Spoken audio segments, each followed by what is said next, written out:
So welcome back. We've talked a bit so far about the dangers of the CCP with China, the Communist Party, and now we have Congress actually taking bipartisan action. Can you believe this? It's actual bipartisan action. There's common ground after all, to prevent interference from the CCP. It's called the Secure Equipment Act, and it was introduced in part by House Republican Whip Steve Scalise. He joins us now. Congressman, thank you so much for being here and breaking this down for us.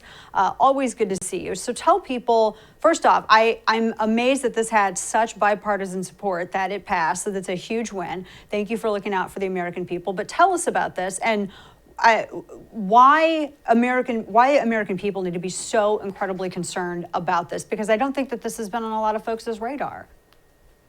Yeah, thanks, Dana. And this is one of those bills that we worked on for a long time, a few years in the making. Anna Eshoo, a Democrat from California, has been working on this with me for a number of years. And we've been concerned about, as data flows across our networks, people use the internet in so many ways. And, with so many smart devices, you're not even realizing how much of your data is moving across networks, some of which are owned by foreign owned entities, including Chinese companies.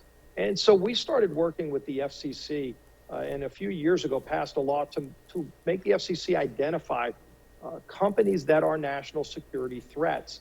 And they did that.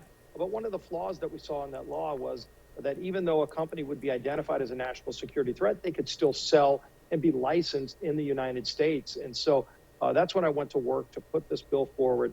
And Anna Eshoo, like I said, was the co-sponsor of this bill. And it says if a company ends up on the FCC's list as a company that is a national security threat to America, then they cannot be licensed by the FCC. And so there are now 5 companies that are listed as national security threats, all Chinese owned.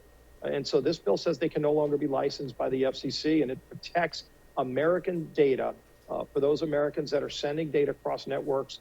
They would no longer be worried that these companies will be getting control of their data. Yeah, and that's incredibly important because this, we had this fight with Huawei with former President Trump, and it seemed for a long time that he and you and others in the administration were the only people that were trying to voice concern about what China was doing with these companies. And what gets me, Congressman, is that we even have to pass an act to make sure that we are not allowing businesses affiliated with a communist regime that would love to see American destruction, that we're not allowing them to work here in the United States and be licensed to do so.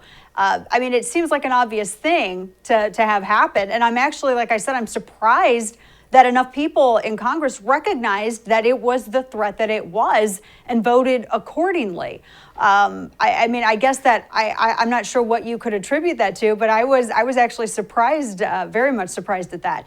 Now, this obviously, this is passed and this is, but I feel like I know that the administration was still considering maybe perhaps licensing certain things through Huawei, and that there's still threats out there from different aspects of Chinese communication, correct?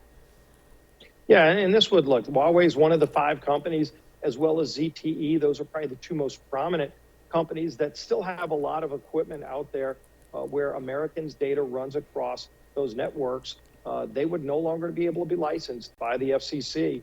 Again, because they're listed as national security threats.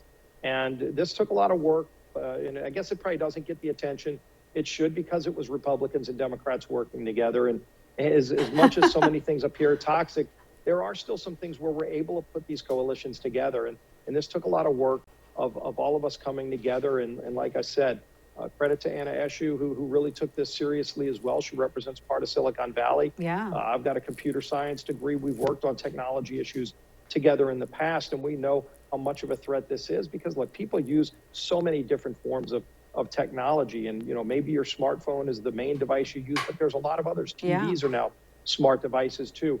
And the backbones of a lot of these networks are companies you've never heard of, and yet your data is running across those networks. And this just says, look, the FCC regulates all this.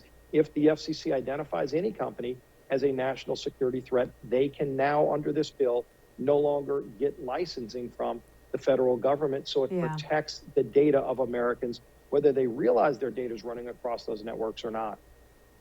And that's the thing, Congressman, to you and I, this seems like a simple issue, and we obviously want to make sure that our data is protected. For the average American that's out there who, you know, they're busy working 9 to 5 to pay whatever Joe Biden's going to tax them with here coming up, heaven forbid if it passes. They're trying to keep a roof over their heads. How do you break it down and make that very personalized towards them? They might say, well, I don't care if somebody from CCP gets my information. Well, maybe they will if it's like, you know, bank information from a transaction that's made or something else. Right. Credit card information, social security information, breaches of your personal data.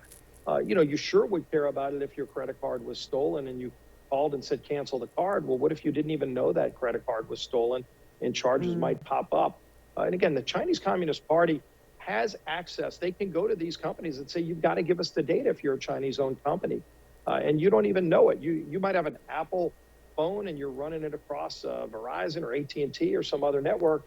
You don't realize that at some point it may be going through a Huawei or a ZTE device, and you don't even realize it. Well, now, if they're listed as a national security threat, it cannot run across those networks here in America because they can't get licensed by the FCC once this bill is signed into law.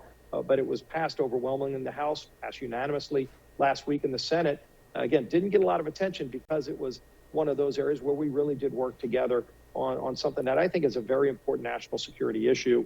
And it's now going to be going to the president's desk. Hopefully it gets signed quickly so that we can get that extra layer of protection for Americans and their data.